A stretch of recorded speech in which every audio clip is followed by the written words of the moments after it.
Well, it's an overcast day in paradise, and I really appreciated Lynn's help yesterday in doing the final packing for the move.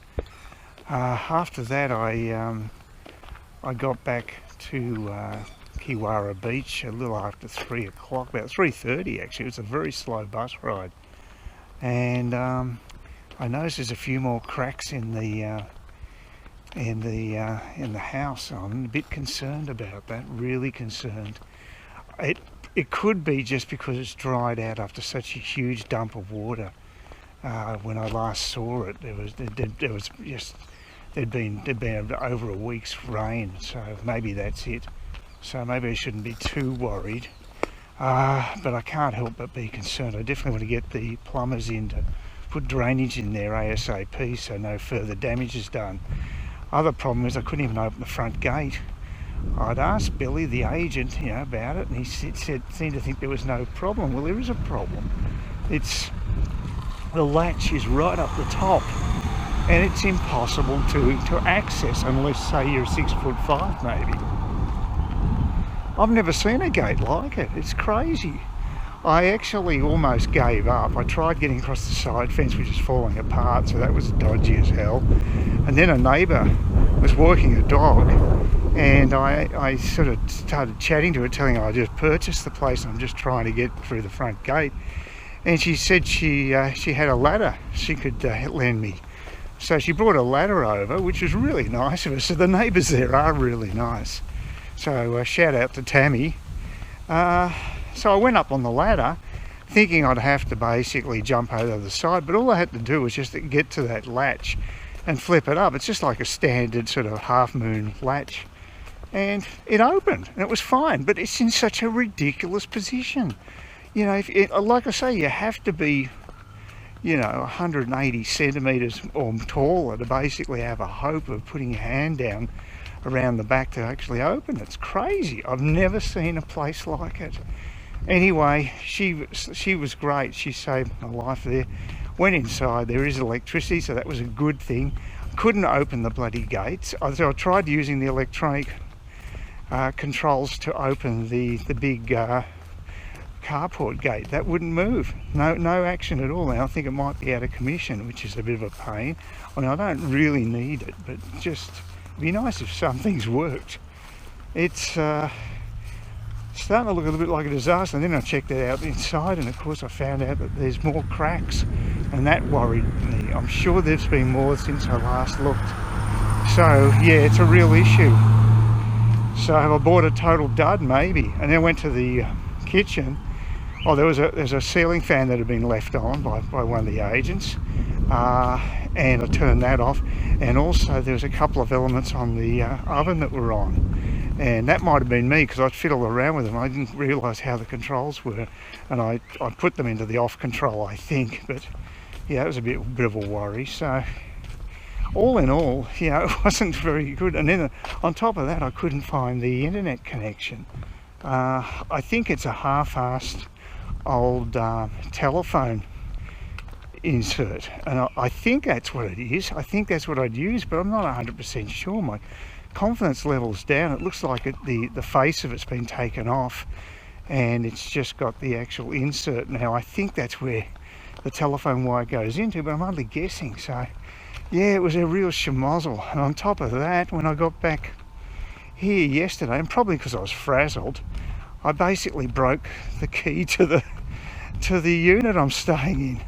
I mean, luckily I'd already opened the door, so that was fine, but I'd slammed the fly wire against it because that's been sticking, and it just went it just did a 90-degree turn on the key. It's very soft metal, and it just basically pushed it in 90 degrees. So I got it straight again, but it's very weak and probably just break to pieces. Luckily, my host, she had a spare for it, and she was out to dinner, and she actually did reply to my my text pretty quickly, and I actually finally got to meet her. So she just looked like a jovial sort of, I guess she must be around 50ish, because she said she waited till 40 before she bought her first house. So I imagine that she's probably that vintage. So, but yeah, she seemed okay. You get all these weird ideas in your head when you haven't met someone. You think, you know, they're a crazy recluse and they can't stand people or whatever. But no, she seemed okay. So yeah, I offered to get her and make her a copy of the key, because I felt a bit bad about, because I wasn't looking. It was my blindness again that caused problems. It caused problems yesterday too when I tried to open the gates, security gates at the flat. The bob I've got to do it wasn't working, and then Lynn pointed out to me there's a switch on the side for off and on. I hadn't even seen it before. So I just miss a lot of stuff like that. So it can be frustrating having absolute crap eyesight at times. Anyway, I'm getting the bus into back to Parramatta Park today.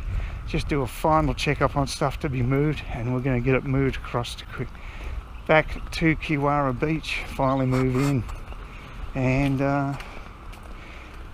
yeah, so that's going to be a relief. I've just got to get an Uber over there, so it's going to set me back about $45, because Lynn's flat out doing stuff. She's always seems to have tradies over at her place, where she's doing some admin work. She's doing something about her license. She's got to go to the motor licensing board order today, so she's just got a lot on her plate, and she's getting pretty fed up with it. And I'm going to have to go for exactly the same thing. I've got a lot of stuff to address with my place. Anyway, I'm trying not to freak out, but I didn't sleep well at all last night, and I'm very, very edgy, and yeah, suffering a bit of extreme stress. Well, we just completed the house move. It took 3 hours.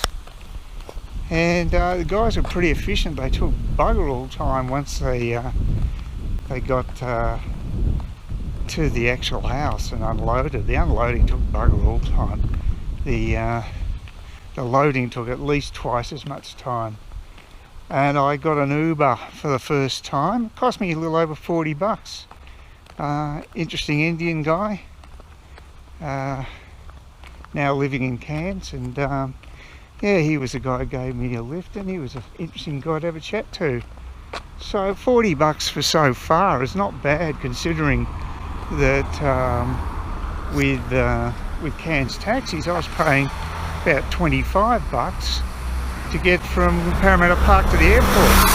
Oh, that's good news. The bus won't be long. The bus always goes that direction first, then circles back, doing a Jan Saki, and I'll get my lift back to Trinity Beach, which is what I want, because I'm bloody thirsty. I've got power for the lights and everything there, but no power for the power points. Now maybe that's something Ergon's done until you actually have you're signed up for the power. Maybe that's how it works. I'm not sure. But that could be the case. Anyway, I'll just have enough time, I reckon, to get to the bus stop and finally get back to Trinity Beach today and get some cold drinks in me. Quite thirsty, and nowhere near as paranoid as I was before I left. I was feeling sick as a dog about the house, but it's got its issues, but I don't know if it's that bad. I've told one of the removals guys what I paid for it. I think he thought I was ripped off, but going on the previous prices, I think it's actually about right, except it is in bad nick. But who's to say it was in great nick when it was sold a decade ago? Presumably better nick, I would have thought. But anyway, look, I can get it into a much more presentable look fairly soon. Not a bad place to catch a bus. It's a lot quieter up here than Parramatta Park. My final trip to Parramatta Park tomorrow, I think, and I'll give the keys and stuff to Darcy. It'll just be the clean-up, and then that'll be it. So we'll see how it goes. And I'm back in Cairns Central. Yeah, that Uber driver yesterday, that's one thing I got an extra amount of $2.80 on the bill for waiting. I mean, I only made the guy wait about 5 to 10 minutes max. You know, it wasn't like it was a long time, and he knew the moving truck was there. So yeah, they're pretty money hungry, so they may give you lower fares, but you've got to be very careful with Uber, obviously. You know, considering it was a good fare too, it was all up to the Northern Beaches. You think that'd be enough, but yeah, they'll just squeeze every extra cent out of you, I guess. So just beware if you use Uber, you don't have them waiting for you, because they're going to charge you, which yeah, I wasn't overly impressed with that. But anyway, it was still a lot cheaper than the alternative. It would have been at least 12-13 bucks cheaper. So and he got me from point A to point B, and actually the day worked out pretty well. I'm trying to figure out why I can't get power into the power points. I haven't got I was hoping Adam would be able to explain it to me, seeing he's an electrician, a trained electrician, but no, he didn't seem to have any particular information regarding it. So basically I'm going to try Ergon and see what they say. They might be able to shed some light on it, because you know, I really want to know why I have no power points. It's impossible to live like that. You need to be able to use your power points, otherwise you're stuffed. With the houses, I can't work out how to actually connect the TV to the aerial. It's not a huge thing for me, although I will need it. It might be just an adapter's required, but there's 3 different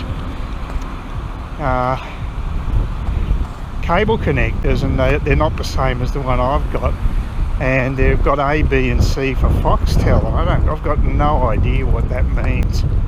So the agency hasn't given me any information at all, so I'm not really impressed with them. Seems like Lynn gets a much better deal than I do from agents. Like she got flowers from one, and she got a bottle of champagne from another, and I've got nothing from either agent, nothing. So then, yeah, it's maybe let women get treated better. I mean, that's a bit. What happened to the old women's lib stuff? It's obviously, I don't know if that's it. It could be just the agencies too, but I think, well, you're not going to give guys flowers. Generally, that would not happen. So, and yeah, I don't know. I've left a message with Remax, but I hope, you know, actually the girl I've been dealing with there's been okay. Look, it could be just Ergon, because it's in limbo land. The account, I'm not signed up for it yet, but maybe it has to be. I'll have to do that to get the full service, or it's something to do with the smart switchboard. But I don't know. So I'm not sure what the situation is. So look, I'll give them a call and hopefully they can clarify it for me, because you know, it just seems to be so many little things that can go wrong when you're buying a place. I don't recall this ever happening to me before, having this sort of like limited power thing. This is a new one for me, but it could be something to do with smart meters. Who knows? Maybe they've centrally tapped, you know, holding back all the services using the smart meters. I've no idea, and that's what I've got to find out, because I don't think I'm officially supposed to have it for a week or so. So we'll just see. I mean, if it's a matter of me getting the bills straight away, who cares? I mean, I want the service. That's the most important thing for me. It's useless having the house where if I can't use power points. It's such a basic thing. You can't have the fridge for a start. So yeah, I really need it. And it'd just be nice to be settled into the place with all the mod cons, but you know, it seems like it is pulling teeth from time to time. It feels like it. it's just a constant battle just to get the basics done. Anyway, God, noise. That's why I hate Parramatta Park. The centre of noise. Okay, what do you think of my makeshift curtain? It's actually uses a bike cover, but until I get something from Spotlight, it'll have to do. So I finally cracked the code and worked out why the fridge wasn't working. One of the switches was up, and it was the one for all the power points. I even worked out how to get the bloody big gate open, the big roller doors working, so the electric roller door. So that's actually opening and shutting. So wow, it's all happening. Now I want these lights replaced with LEDs ASAP, and but I've got to get onto the plumber to get the to see what we can do about the drainage, and a roofer too, and that I will see the end of that damn fluoro. Will not miss it. Please consider subscribing to my channel if you think there's anything there of use to you, or entertainment or whatever, and either do that or give me a thumbs up, or if you're feeling really energetic, do both. That'd be great.